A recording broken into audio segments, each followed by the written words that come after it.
मित्रों, आज एक विशेष कार्यक्रम की लॉन्चिंग उसके नाते से आपके साथ रूबरू हो रहा हूं मैं। आपको जैसे मालूम है, हमने एक कार्यक्रम शुरू किया था, परिवार पहचान पत्र, जिसकी सर्वदूर उत्सुकता भी है, जानकारियां भी लोग ले रहे हैं, जिनको पता लग रहा है उसकी सराहना भी कर रहे हैं कि हरियाणा के हर परिवार का जो डाटा है वो हम योजनाओं को, लोगों के हित के लिए जो भी योजनाएं बनती हैं उन योजनाओं को बनाने के लिए उसका उपयोग करेंगे और हर किसी की आवश्यकताएं, हर किसी की क्षमताएं, आवश्यकताओं की पूर्ति के लिए सरकार योजनाएं बनाएगी और क्षमताओं का उपयोग कैसे किया जाए इसकी भी हम योजना बनाएंगे। प्रधानमंत्री जी ने ये कहा कि सबका साथ, सबका विकास, सबका विश्वास और सबका प्रयास, उसी के अंतर्गत ये सब योजनाएं हैं।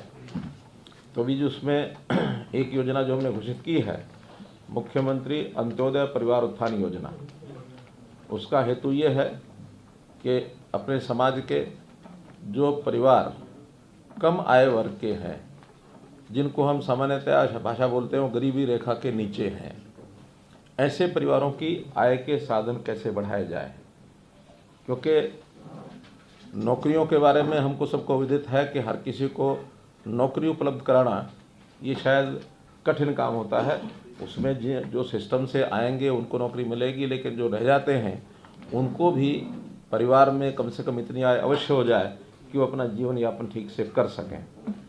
हमने जो सर्वे कराया है उस सर्वे में 50,000 रुपया वार्षिक आय से भी नीचे के परिवार हैं, 1 लाख रुपया वार्षिक आय के भी नीचे के परिवार हैं। अभी 2 ही श्रेणियां हैं जिनको हमने अपने इस टारगेट में लिया है कि 1 लाख रुपए तक की आय के जो परिवार हैं उनको अवसर दिला करके कम से कम उनकी आय डबल हो जाए। 50,000 से नीचे के कोई 38,000 परिवार हैं, उनको 1 लाख तक कैसे पहुंचाया जाए, और 1 लाख से नीचे के हैं उनको 2 लाख तक कैसे पहुंचाया जाए। अर्थात हमारा जो 1,80,000 रुपये का ऑर्बिट है उससे पार किया जाए, बाहर किया जाए। उनको हम फिर बीपीएल ना कह करके उनको उससे ऊपर की लाइन पर ले जाएंगे। तो इसमें विभिन्न बैठकें हमारी हुई हैं, विभागों के साथ जो योजनाएं चल रही हैं उसकी समीक्षा की गई है, कितना लाभ लोग ले रहे हैं। लेकिन ध्यान में आया कि लोग लाभ नहीं ले पा रहे हैं, या तो उनको जानकारी नहीं मिलती या उनको उन योजनाओं को लेने में कठिनाई आती है। ऐसे ही बहुत स्कीम्स ऐसी हैं जो बैंकों से लोन भी लिए जा सकते हैं अपने व्यवसाय को बढ़ाने के लिए, वहाँ भी कुछ कठिनाइयाँ उनको आती हैं।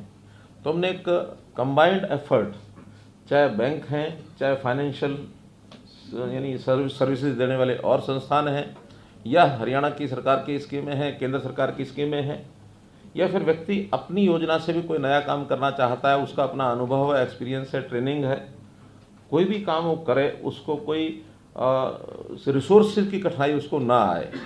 तो ऐसा एक सामूहिक प्रयास करने के बाद ऐसे सब लोगों को हम इनवाइट कर रहे हैं। उनकी सूचियां बन चुकी हैं। लगभग 1 लाख तक के जो परिवार जिनकी आय कम है उसमें हमारे पोर्टल के हिसाब से तो 3.25 लाख परिवार ऐसे हैं।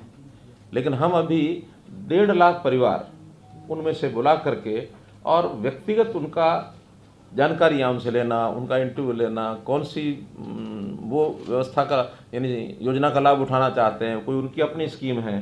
तो पहले चरण में ये काम हमारा कल 29 तारीख से शुरू हो रहा है और 25 दिसंबर तक, जिसको हमने कहा है कि कौन सा दिवस, 25 सुशासन दिवस, 25 दिसंबर अटल जी का जन्मदिन होता है, सुशासन दिवस। उस दिन तक फील्ड में हर ब्लॉक लेवल पर कैंप्स लगेंगे और उन कैंप्स में उनको सबको सूचना दे करके बुलाया जाएगा। यहाँ कम्युनिकेशन सिस्टम से सीधी जानकारी भी उनको दी जाएगी और जिला स्तर पर या ब्लॉक स्तर पर जो नोडल अधिकारी हैं वो भी उनको जानकारी देंगे। एक स्थान पर सब लोग आएंगे प्रातःकाल 10 बजे से लेकर के सायंकाल 5 बजे तक, या जिन लोगों को बुलाया है उनके सबके जब तक इंटरव्यू नहीं होते तब तक वो कार्यक्रम चलेगा। पहले चरण में अभी 3 दिन के कार्यक्रम, कुल 24 ब्लॉक्स में, ऐसा हमने एक शेड्यूल ये जारी किया है।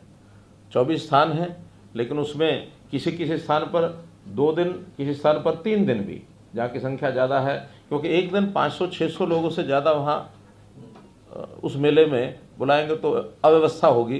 तो जहाँ संख्या ज़्यादा है वहाँ 3 दिन, 2 दिन में पूरे तो 2 दिन, और जहाँ कम संख्या है 1 दिन में उन ब्लॉक्स में इसको लगातार चला करके पूरा करेंगे। तो ऐसे 24 स्थानों का शेड्यूल ये आपको जारी कर दिया गया है। आपको दे दिया ना पत्र? हाँ, तो उस हिसाब से उन स्थानों का हमने चयन किया है। स्थान 24 जो हैं, कोशिश की है कि हर ज़िले में कम से कम एक ज़रूर हो जाए। अम्बाला कैंट है, भिवानी, फिर फरीदाबाद कॉरपोरेशन है, फतेहाबाद एमसी है, जाखल, फिर फर्रुखाबाद, गुरुग्राम, सिसाई, हांसी और बास, झज्जर, जींद, कैथल, कुंजपुरा, थानेसर, नारनौल, नूंह, पलवल, कालका, पानीपत, बावल, रोहतक, सिरसा, गोहाना, बिलासपुर। तो ये कुछ स्थान हैं जहाँ पर ये सारे कार्यक्रम किए जाएंगे। इन स्थानों पर नोडल अधिकारी बना दिए गए हैं। एक प्रदेश स्तर का कोई भी IAS, IPS, IFS ऐसा अधिकारी वहाँ जाएगा। एक बार जिला स्तर पर भी नोडल अधिकारी DCs ने तय करके नाम भेजे हैं, वहाँ जिले में भी जो लोग हैं एक एक अधिकारी वो रहेगा। कुछ जो जनप्रतिनिधि हैं उनको भी सूचना हुई है, अपने अपने क्षेत्र में जो जनप्रतिनिधि भी जाना चाहे तो वो भी वहाँ जाएगा, दिन भर रहेगा। सोशल वर्कर, सोशल संस्थाएं जो इन कामों में सहयोग कर सकती हैं, ऐसी भी सूचना उनको दी गई है, वो भी ले जा करके कोई योजना में, क्योंकि जिस प्रकार के लोग आएंगे कई बार अपनी बात को ठीक से वो एक्सप्रेस नहीं कर पाते हैं, पढ़ाई लिखाई भी कम है, उनको योजनाओं का पता भी नहीं है, तो ऐसी सारी योजनाओं की सहायता करने के लिए इस प्रकार के सब लोग वहाँ उपस्थित रहेंगे। हमारी जो लोकल कमेटीज हमने बनाई हैं उनको भी सूचना दी गई है कि उनके लोग भी वहाँ उनके साथ रहें। अर्थात ये दिन भर एक मेला होगा। भले लाभार्थी यानी अपेक्षित जो हैं वो तो 500-600 ही हैं, लेकिन उनके साथ आने वाले लोग, सामाजिक कार्यकर्ता, फिर ये सेटअप के जो लोग हैं, कुल मिला करके शायद 500 की अगर जगह 1000 भी आ सकते हैं। तो दिन भर वो एक मेला टाइप ये कार्यक्रम होगा। प्रयोग है, इस प्रयोग में पहले 3 दिनों में कितनी हमें सफलता मिलेगी, कितनी हमको कठिनाइयाँ आएंगी, कितने नए सुझाव आएंगे, उनको भी साथ साथ हर दिन वहाँ से जो इन्फॉर्मेशन आएगी, फीडबैक आएगा, उसके हिसाब से नई चीज़ें क्या करनी हैं। तो इस 3 दिन के बाद नया शेड्यूल 1-2 दिन का गैप डाल करके फिर जारी किया जाएगा, ताकि इन सब को हम 25 दिसंबर तक पूरा कर सकें। 180 के आसपास ये सब स्थान हैं जहाँ ये सब कार्यक्रम जो हैं किए जाएंगे। कुल कार्यक्रमों की संख्या तो ज़्यादा हो जाएगी, क्योंकि एक स्थान पर एक से ज़्यादा कार्यक्रम जैसा मैंने बताया वो भी होंगे। तो इस प्रकार से ये कार्यक्रम बनाया गया है। वहाँ पर व्यवस्थाएं सारी बता दी गई हैं, उनको डिस्ट्रिक्ट एडमिनिस्ट्रेशन और ब्लॉक लेवल के जो लोग हैं उनको सब व्यवस्था बता दिए गए हैं। ADCs, DCs के साथ डिटेल्ड एक मीटिंग भी हुई है, और उनके साथ वीडियो कॉन्फ्रेंस भी हुई है। उनको SOP बना करके जारी भी कर दिया गया है कि डिस्ट्रिक्ट एडमिनिस्ट्रेशन ने क्या करना है, विभागों ने क्या करना है, बैंक से क्या अपेक्षा है, और जो बेनिफिशरी, संभावित बेनिफिशरी है, उससे क्या क्या जानकारी लेनी है। बहुत सी जानकारियां तो परिवार पहचान पत्र में ले ली गई हैं, लेकिन उसके अतिरिक्त व्यवसाय के नाते, काम के नाते, इनकम बढ़ाने के नाते उनसे भी पूछताछ की जाएगी। जो योजनाएं सारी, आपको एक पत्रक और दिया गया है जिसके अंदर योजनाओं का उल्लेख है सब, और इस योजनाओं में मैं अभी पढ़ रहा था, योजनाएं तो 50 से ऊपर लिखी हैं, लेकिन कुछ ऐसी हैं जो शायद व्यक्ति के लिए नहीं हैं, ग्राम के लिए हैं, बस्ती के लिए हैं, विभागों के लिए हैं। तो व्यक्तियों के लिए लगभग 42 योजनाएं ऐसी हैं जिसमें से व्यक्ति अपनी इनकम बढ़ा सकता है। तो उस प्रकार की ये सब योजनाएं दी गई हैं। इनके सब के वहाँ हर एक कैंप के बाहर कई कई जगह चार्ट लग जाएंगे। उन चार्ट्स को पढ़ेंगे, उसमें बेनिफिट यानी क्या मिलेगा उनको, लोन का मैक्सिमम लिमिट क्या है, और उसकी पात्रता क्या उसमें तय की गई है। अलग अलग वर्गों के लिए, जैसे SCs के लिए कुछ योजनाएं हैं, BCs के लिए योजनाएं हैं, महिलाओं के लिए हैं, दिव्यांगों के लिए हैं, गरीबी के हिसाब से कुछ हैं, कृषि की अलग हैं, उद्योग की अलग हैं, लघु उद्योग जो है MSME है उसकी अलग हैं, और स्किलिंग की योजनाएं अलग हैं। 3 महीने का स्किलिंग का कोर्स करने के बाद उनको कोई ना कोई व्यवसाय करने में आगे कैसे सुविधा मिलेगी। तो ऐसे एक मल्टीपल एक जिसको कहना चाहिए एक अफेयर्स, ये इसके अंदर बताए गए हैं। जाते ही व्यक्ति एक वेलकम डेस्क के ऊपर जाएगा, ताकि उसको कोई बात आगे कहाँ जाना है इसकी जानकारी नहीं है तो बता दी जाएगी। सब लिखित होगा तो भी एक वेलकम डेस्क होगा। उसके बाद 5-5 कम से कम 5-5 काउंसलिंग सेंटर्स होंगे। वो किसी भी एक काउंसलिंग सेंटर पर जाएगा, सब जानकारियाँ ली जाएंगी, उससे पूछताछ की जाएगी कि किस प्रकार का काम वो कर सकता है। कोई व्यक्ति खेती से जुड़ा कर सकता है, कोई पशुपालन की दृष्टि से कर सकता है, कोई मशरूम के नाते से कर सकता है, कोई दुकान बना सकता है, कोई सरकारी योजनाओं में योजना उसका लाभ उठा सकता है। तो उसी हिसाब से उन काउंटर्स पर भेजा जाएगा। उन काउंटर्स पर डिटेल्ड 5-6 लोग रहेंगे, डिटेल्ड एक जानकारी उससे लेकर के उसको रिकमेंड किया जाएगा कि हाँ ये काम ये कर सकता है। एक की बजाय 1, 2, 3 भी बताया जा सकता है, लेकिन 3 में से भी कोई कर सकता है। वो फिर बैंक्स के काउंटर्स होंगे। उन बैंक के नोडल जो बैंक होंगे उस क्षेत्र के, कहीं 5 हैं कहीं 6 हैं, ऐसे बैंक्स के सबके अपने अपने काउंटर होंगे। वो फिर बारी बारी से उनको भेजेंगे। अगर उस सामने वाले का कहीं बैंक अकाउंट है तो उस पर भेजा जाएगा, नहीं है तो किसी को भी काउंटर पर भेजा जाएगा। वो बैंक वाला उस सारे पत्रक को देख करके, और बैंक्स को हमने कहा है कि जहाँ कोई गारंटी की ज़रूरत नहीं है तो कोई गारंटी आपने पूछनी नहीं है। बहुत सी योजनाएं ऐसी हैं केंद्र सरकार की ओर से तय की गई हैं, बैंकों ने मानी हुई हैं कि इसकी कोई हमने कोलेटरल नहीं लेना, गारंटी नहीं लेनी है। केवल उसकी योग्यता ठीक होनी चाहिए, वो काम ठीक प्रकार से कर सकता है, ताकि एक विश्वास है कि वो अर्न करेगा और बैंक को वापस करेगा। अगर उसमें इतनी योग्यता ही नहीं है तो शायद बैंक वाले उसको रिफ्यूज़ करते हैं। लेकिन वो सारा काम चूँकि हमारे डिपार्टमेंट सब उसमें जुड़े हैं, उसकी काउंसलिंग कर रहे हैं, और इतनी छलनी जो सारे सिस्टम के अंदर से निकाले जाएगी उस सारे विषय को, तो बैंक्स को सुविधा हो जाएगी। फिर बैंक्स हमने कहा कि नहीं, जो हमने तय किया है या जो हमने रिकमेंड किया है उसमें से कोई ना कोई एक काम का लोन आपने देना ही है।